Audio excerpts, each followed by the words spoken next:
of any real validity or legitimacy. There are no opposition parties or candidates or office holders. And so what you have done with this election and many of the other changes that have gone on is to make a commitment to democracy that is paying off. Now, elections, as I said, are just the beginning. And whether you're in the majority or you're in the opposition, you have to compromise in a parliament. Nobody gets his or her own way 100% of the time in a democracy. And that sometimes is frustrating to people. People who believe that they have all the answers, that they hold the truth, that it's their way or no way, find it difficult to function within a democratic system, and particularly in a parliament. So I think the elections were a very important milestone. Now, of course, it's getting the parliament to function, getting people to talk to each other across lines that otherwise divide you, trying to get some common objectives that will advance the well-being of the people. You know, that's what is expected when you're in the parliament, to make a positive contribution. Madam Secretary, it is more than safe to say that your achievements so far have been remarkable. It's a great honor for me to sit here across the table from you, and I'm still shaking actually. But I must ask this question. Where do you see yourself after your term as Secretary of State? Are you planning to run for president once again? No, no, I am not. And I've had a fascinating and rewarding public career. I started as a young lawyer in an NGO called the Children's Defense Fund, where I advocated and represented in court abused and neglected children, children who weren't able to go to school because they were blind or deaf or paralyzed. So I started off as an advocate. And I started organizations. I chaired an organization called the Legal Services Corporation to provide attorneys for poor people so they could defend their rights in our courts. And of course, I practiced law. I was a law professor. I had the great privilege when my husband was governor of Arkansas, one of our poorest states, of leading a campaign to reform and improve our schools.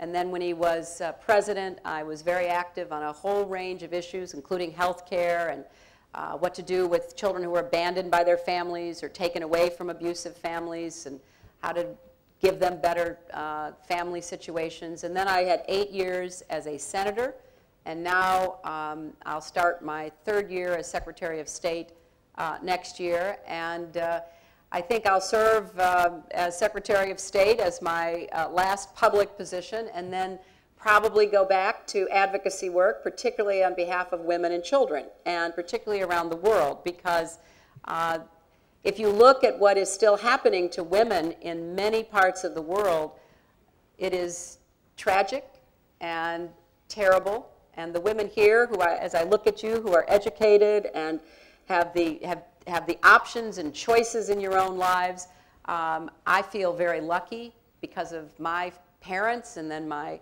education and the opportunities I've had. So I would like to continue working to improve lives for others as well. Back to the floor. There's Mohammed back there. Yeah. One more. Yeah, one question from here. Yeah.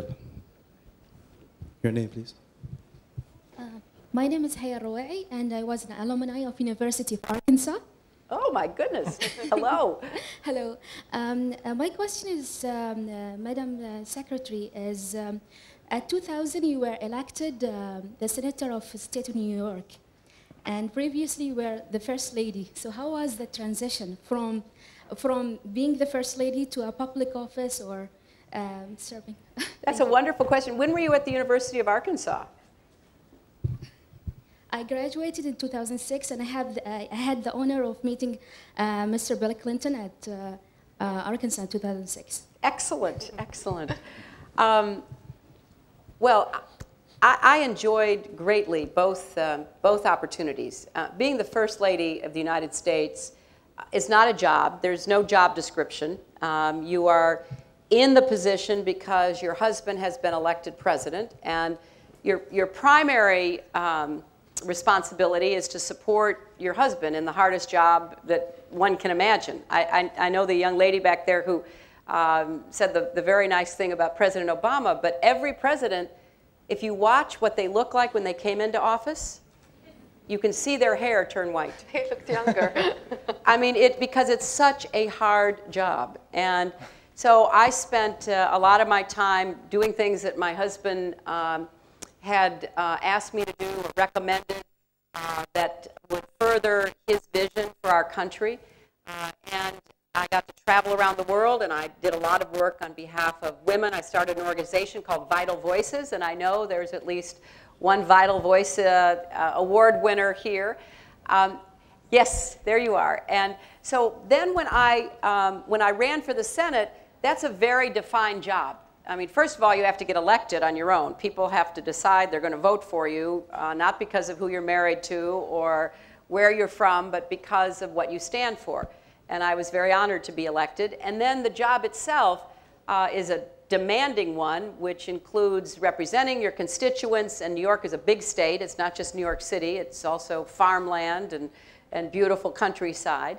And so the jobs were very different, but I'm a lucky person. I'm very grateful and I'm very blessed that I've had these experiences. But I think that's an interesting point on a larger plane, because most of us will live longer than our parents, grandparents, great-grandparents. We will have a chance to do different things in our life. So what is the best way to be prepared?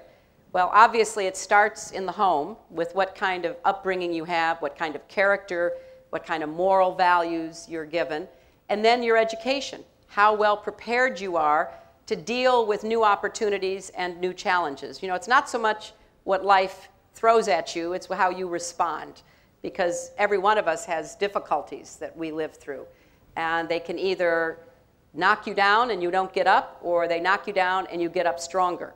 So for me, I've had a life that has been filled with all kinds of opportunities and my fair share of challenges, but I'm a very lucky person. Thank you very much. Excellent. Secretary, I think More we're questions? running out of time. Okay, here comes Yeah. Mohammed. Yep. Mohammed, you're like the Oprah of Manama. Sort Look of, at you. sort of, yeah. I love it. Okay. Secretary Clinton, good afternoon. My question for you is regarding U.S. foreign policy. Given the refusal of the current Israeli government to renew a moratorium on the construction of settlements, a move that was considered essential by the Obama administration to engaging in peace talks with the Palestinians, I mean, where would you say this leaves the future of the peace process, and is the Obama administration considering taking steps to ensure that this might happen? What's your name? Ilham Fakhro. Well, Thank you. I appreciate your raising it because, you know, both President Obama and I are absolutely committed to doing everything that we can to bring about a two-state solution.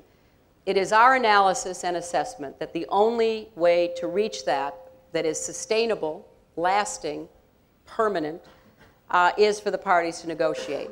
The parties have negotiated over matters in the past. They had very constructive face-to-face discussions during September, and I was